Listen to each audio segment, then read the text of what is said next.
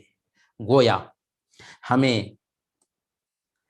اپنے کان کو بھی روزہ رکھوانا ہے، اپنی زبان کو بھی روزہ رکھوانا ہے، اپنی نگاہ کو بھی روزہ رکھوانا ہے، اپنے پیٹ کو بھی روزہ رکھوانا ہے، اور اپنے دل کو بھی روزہ رکھوانا ہے۔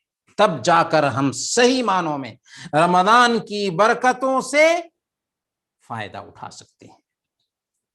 فضولیات سے خود کو بچانے کے لیے سب سے بہتر علاج یہ ہو سکتا ہے کہ ہم مسجد کو لازم پکڑیں اگر ممکن ہو سکتا ہے تو، کیونکہ مسجد میں بیٹھنا اجر و ثواب کا سبب تو ہے ہی کہ 7 طرح کے لوگ جو کل قیامت کے دن اللہ کے پاس VIP ہوں گے اور اللہ کے عرش کا سایہ پائیں گے، ان میں سے ایک ہوگا رجل قلبہ معلق بالمساجد، ایسا آدمی جس کا دل مسجد میں لٹکا رہتا ہے۔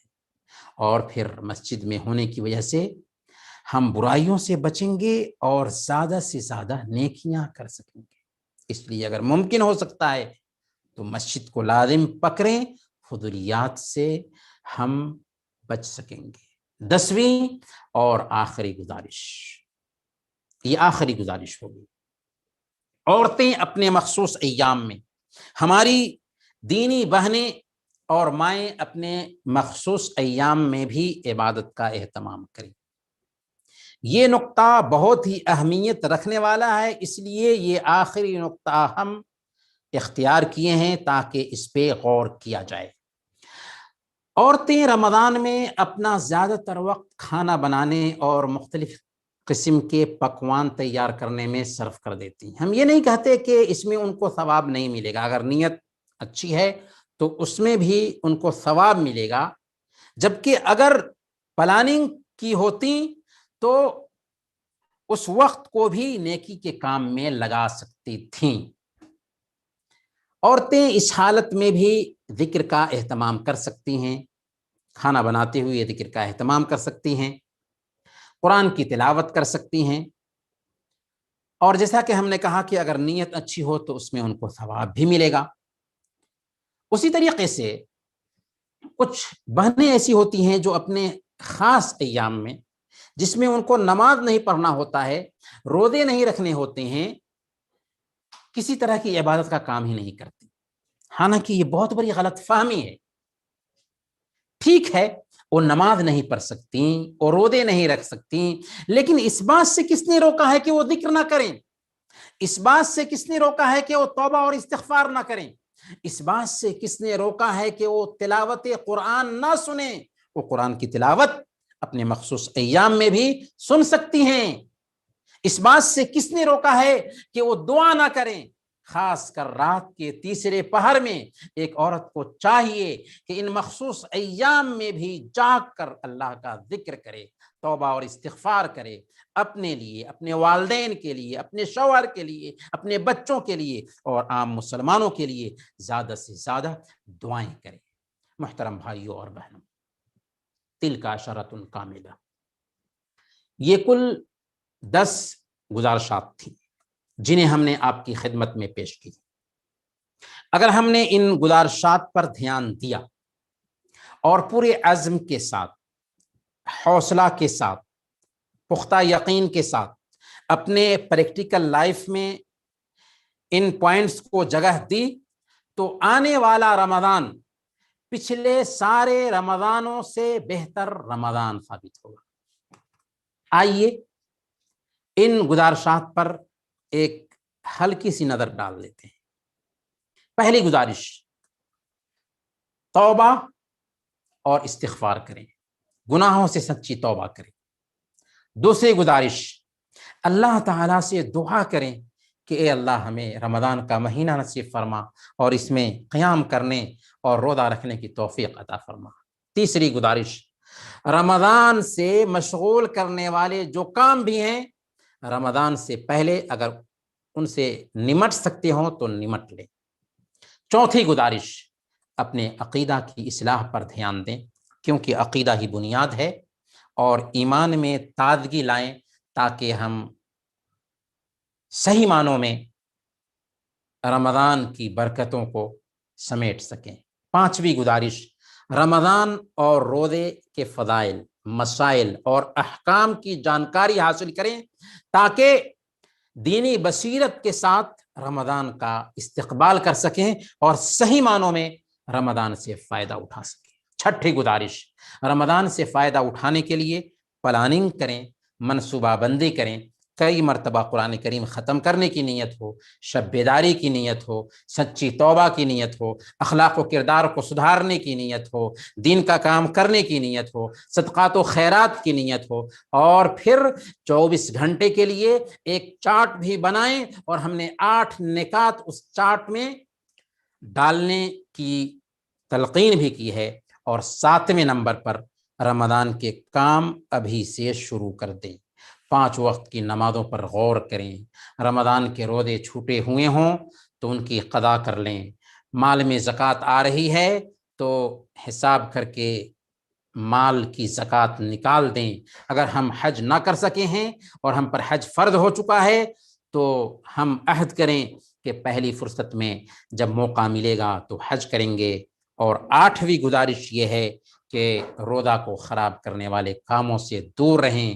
9ویں گزارش یہ ہے کہ فضولیات سے بھی خود کو بچائیں اور بیکاری میں نہ لگیں، کیونکہ بیکاری میں لگیں گے تو رمضان کی برکتوں کو ہم سمیٹ نہ پائیں گے۔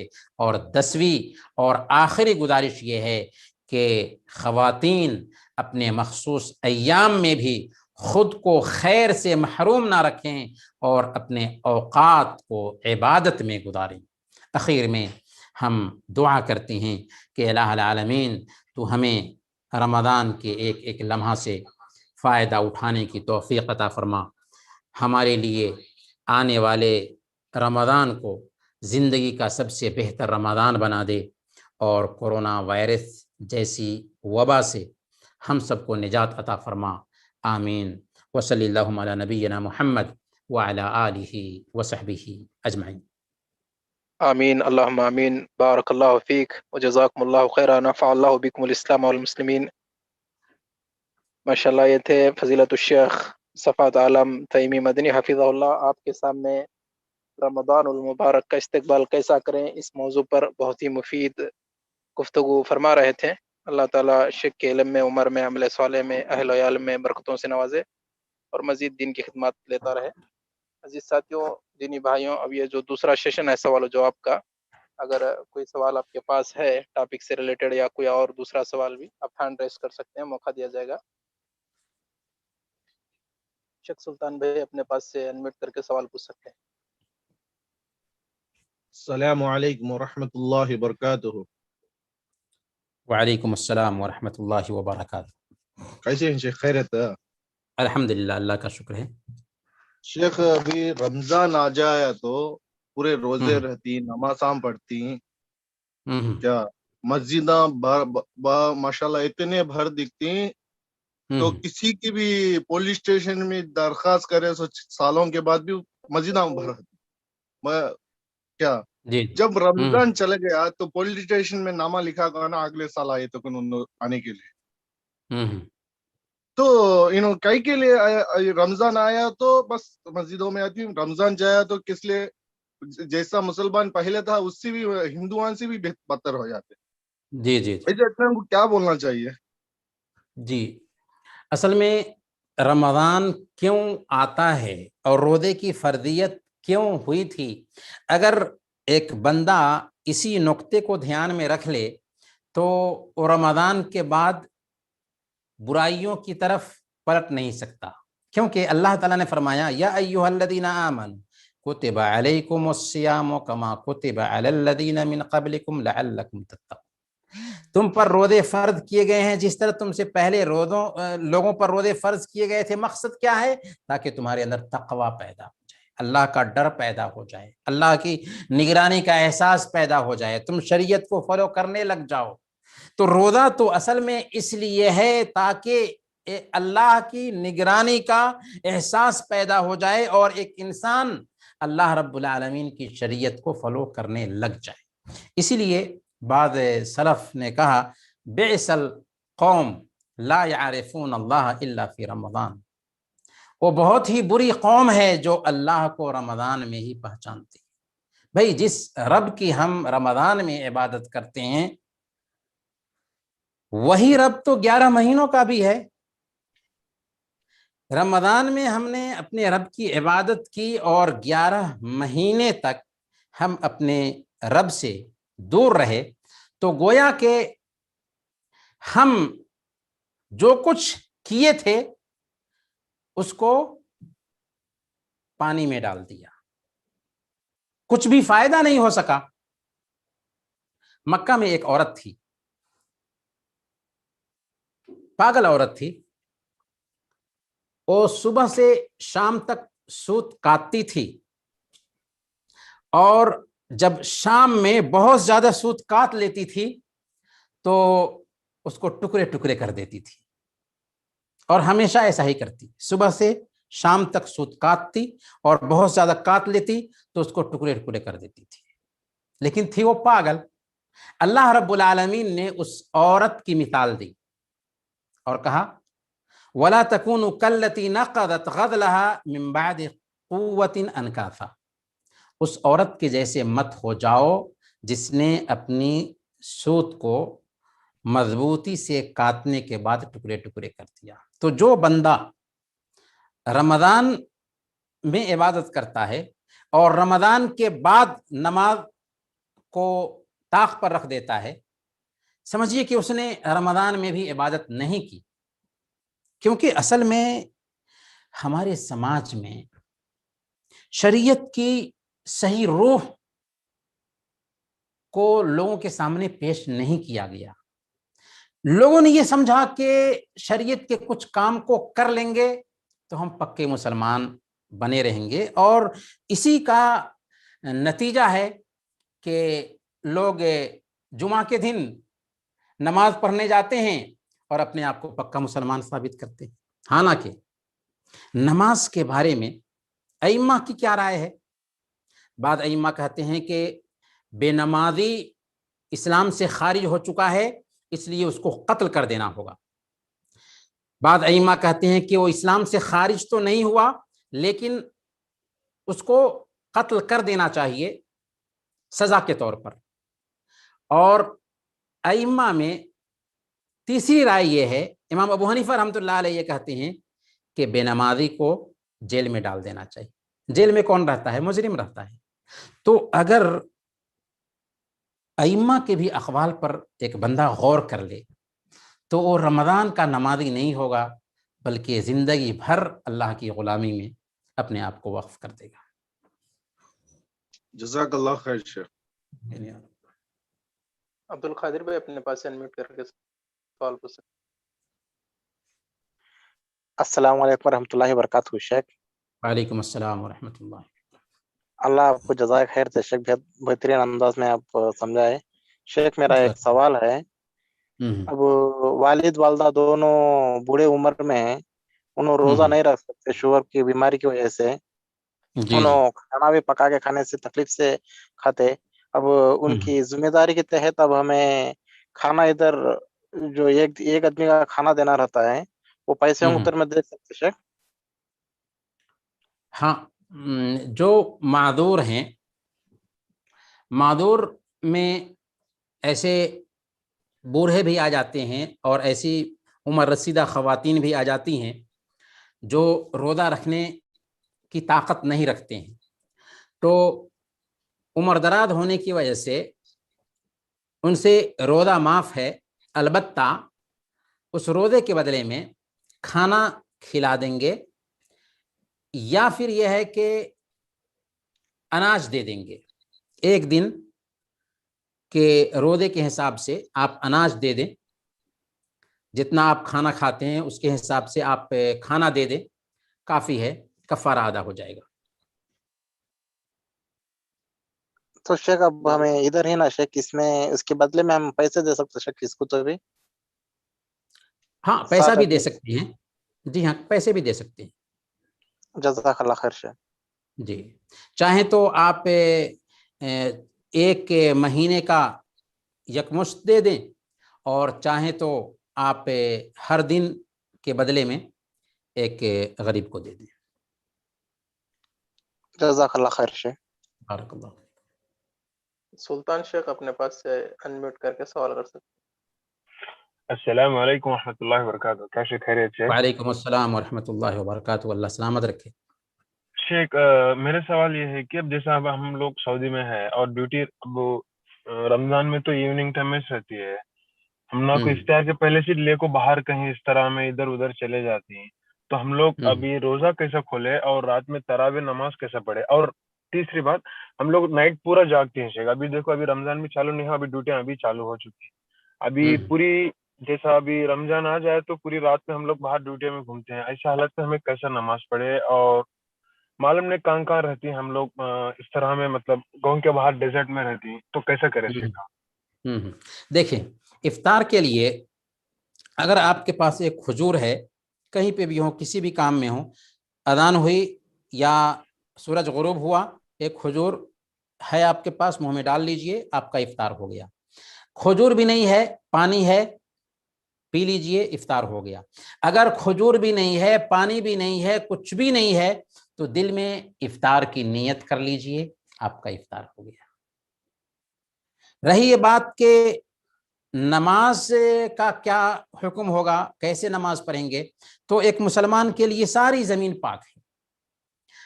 مغرب کی اذان ہوئی، ہم اسی جگہ پر جہاں پر تھے ڈیوٹی چھوڑ کر کے مغرب کی نماز پڑھیں گے۔ عشاء کی اذان ہوئی، اسی جگہ پر جہاں پر ہم کام کر رہے تھے سب کے ساتھ میں عشاء کی نماز پڑھیں گے، ساری زمینیں پاک ہیں۔ رہی بات تراویح کی، تو آپ اس کے لیے پلاننگ کر سکتے ہیں، اگر ڈیوٹی کے وقت میں فارغ نہیں ہو پاتے ہیں اور ڈیوٹی کا تقاضا ایسا ہے کہ آپ کو فرصت نہیں ملتی ہے، تو بعد میں پوری رات میں سے کچھ نہ کچھ وقت نکالنا چاہیے ہمیں رمضان کے مہینے میں عبادت کرنے کے لیے۔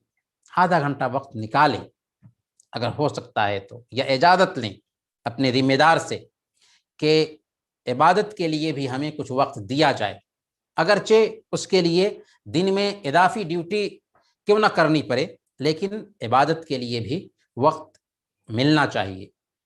فرض نماز کے علاوہ کی بات کر رہا ہوں میں، فرض نماز تو ہر حالت میں پڑھنی ہی ہے۔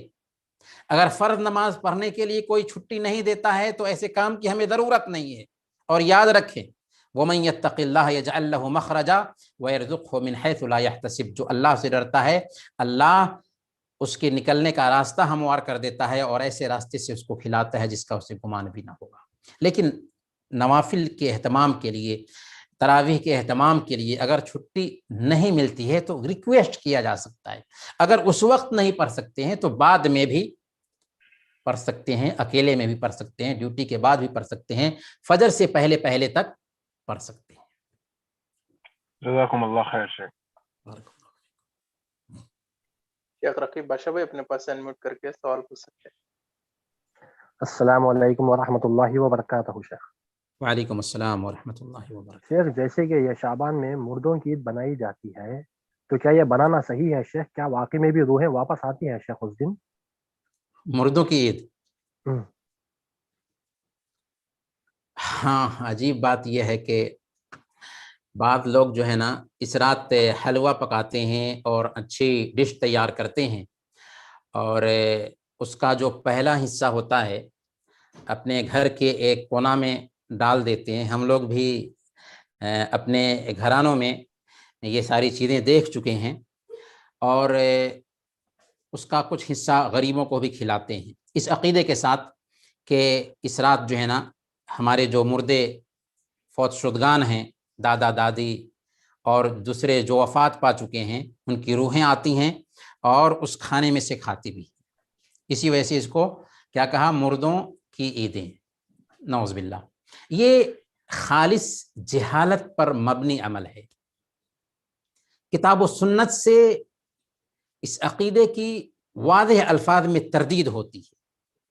مرنے کے بعد روحیں مان لیا کہ اگر وہ جنت میں ہیں تو کیا جنت کی نعمتوں کو چھوڑ کر ہمارے کھانے میں سے کھانے کے لیے آئیں گی؟ سوچئے.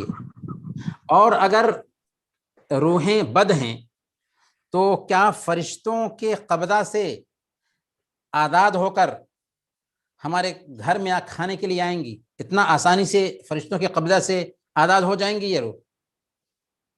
پھر برزخی زندگی میں جب ایک انسان جاتا ہے تو قرآن نے کہا کہ وہ قیامت کے دن تک پھر زمین پر لوٹ کر نہیں آ سکتا.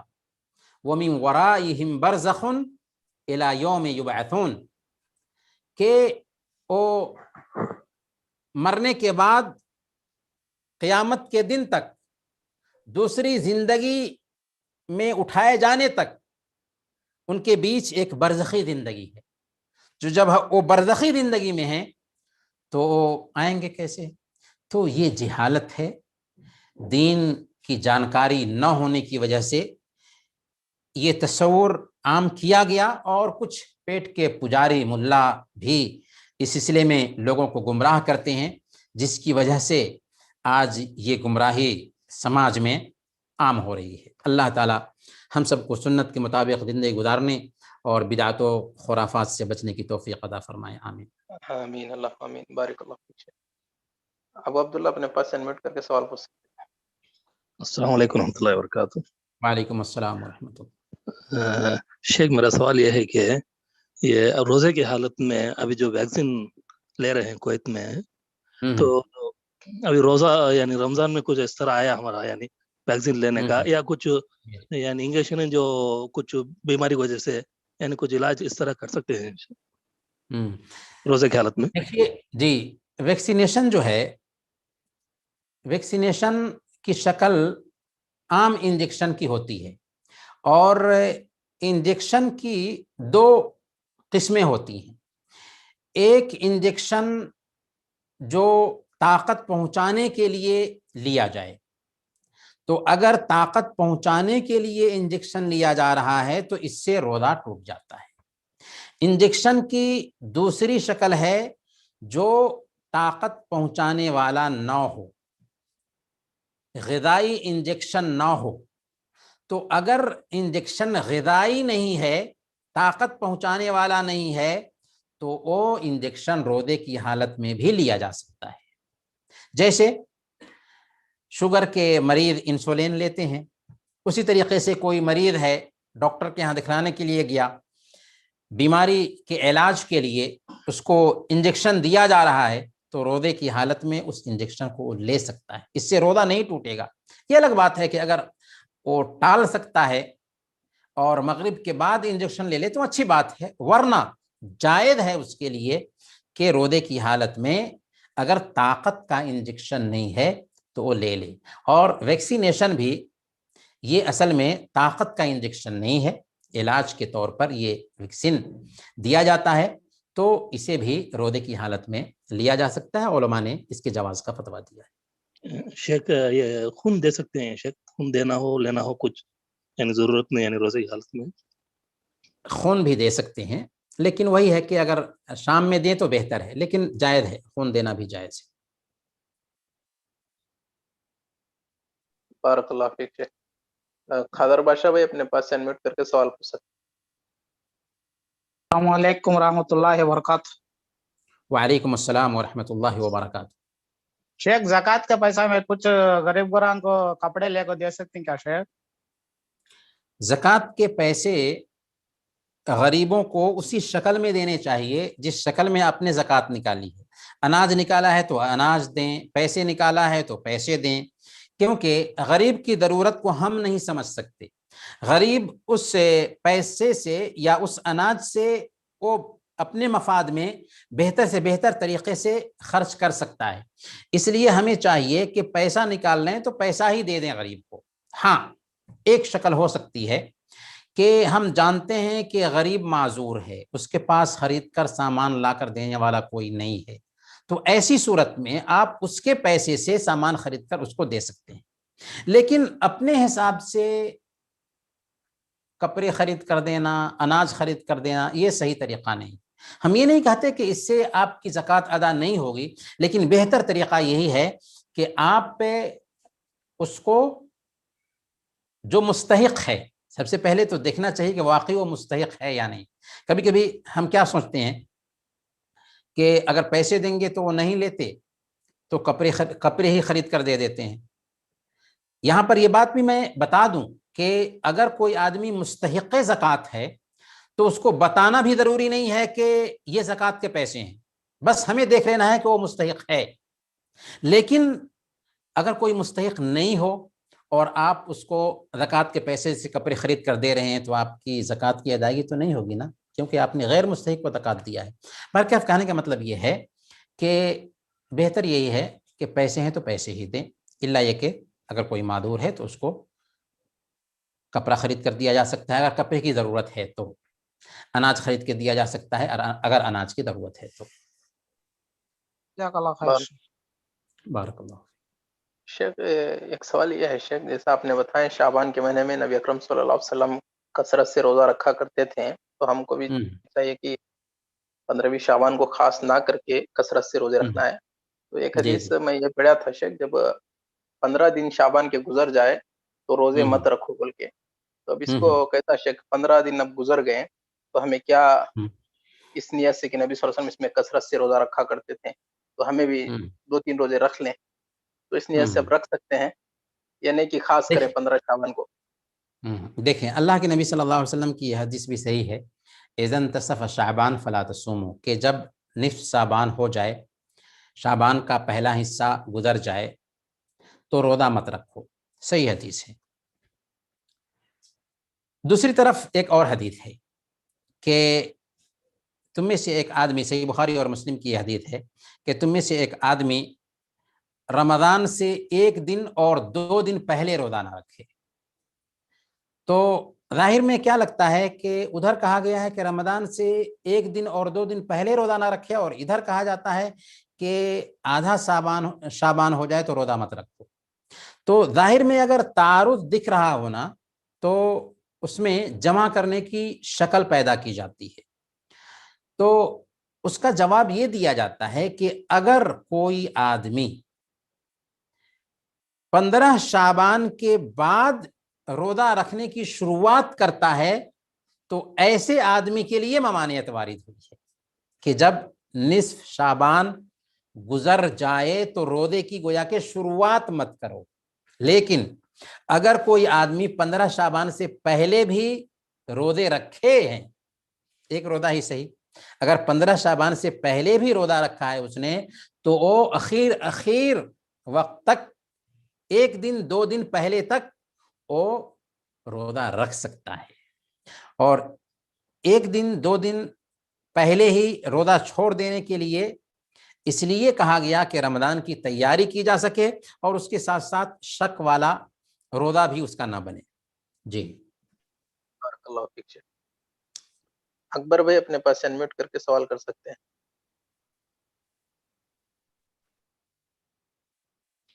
السلام علیکم ورحمۃ اللہ وبرکاتہ شیخ۔ وعلیکم السلام ورحمۃ اللہ۔ شیخ میں جہاں کام کر رہا ہوں وہاں دیوان ہے شیخ، کوئی لوگ ہے نا شیخ، پہلے ہی وضو کر لیتے ہیں ان لوگ، پھر سگریٹ پیتا ہے، شیشہ پیتا ہے، پھر ایسا ہی وضو نہیں بناتا ہے، ایسا ہی آ کو نماز پڑھتا ہے، نماز بھی پڑھاتا ہے ان لوگ، ایسا جائز ہے گا شیخ؟ دیکھیے سگریٹ پینا حرام ہے، اور شیشہ یا اس قبیل کی جو بھی چیزیں ہیں نشاور چیزوں میں ہی وہ چیزیں آتی ہیں، یا پھر یہ کہہ لیجئے کہ اس سے نقصان ہوتا ہے۔ اور ہماری شریعت میں جو چیزیں پاکیزہ ہیں وہ حلال ہیں، اور جو چیزیں پاکیزہ نہیں ہیں وہ حرام ہیں۔ اللہ کے نبی صلی اللہ علیہ وسلم کے بارے میں اللہ نے فرمایا وَيُحِلُّ لَهُمُ الطَّيِّبَاتِ وَيُحَرِّمُ عَلَيْهِمُ الْخَبَائِثِ، کہ نبی صلی اللہ علیہ وسلم ان کے اوپر طیبات کو حلال ٹھہراتے ہیں اور خبائث کو حرام ٹھہراتے ہیں۔ تو جو طیبات، جو پاکیزہ چیزیں نہیں ہیں وہ حرام ہوں گی۔ کیا سگریٹ اور شیشہ کو ہم پاکیزہ چیز کہیں گے؟ قطعاً نہیں۔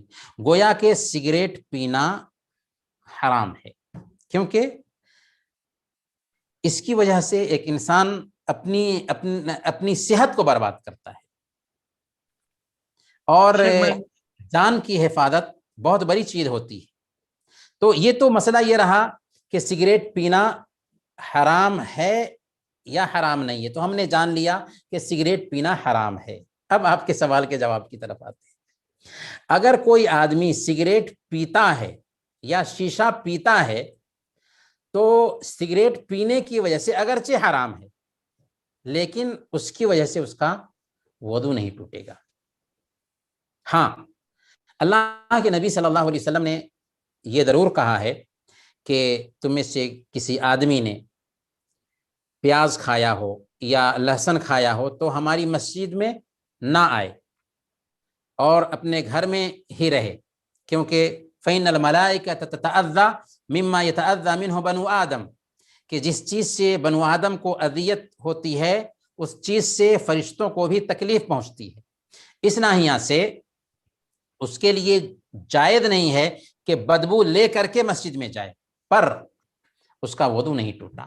شیشہ پیا تھا، سگریٹ پی تھی، اس کا وضو نہیں ٹوٹا، پر اس حالت میں نماز کے لیے جانا بہتر نہیں ہے۔ اس کے لیے وہ کم سے کم کلی کر لے، منہ کو صاف کر لے اور پھر نماز پڑھے، یعنی اس کے لیے ضروری نہیں ہے کہ وہ وضو کا اعادہ کرے۔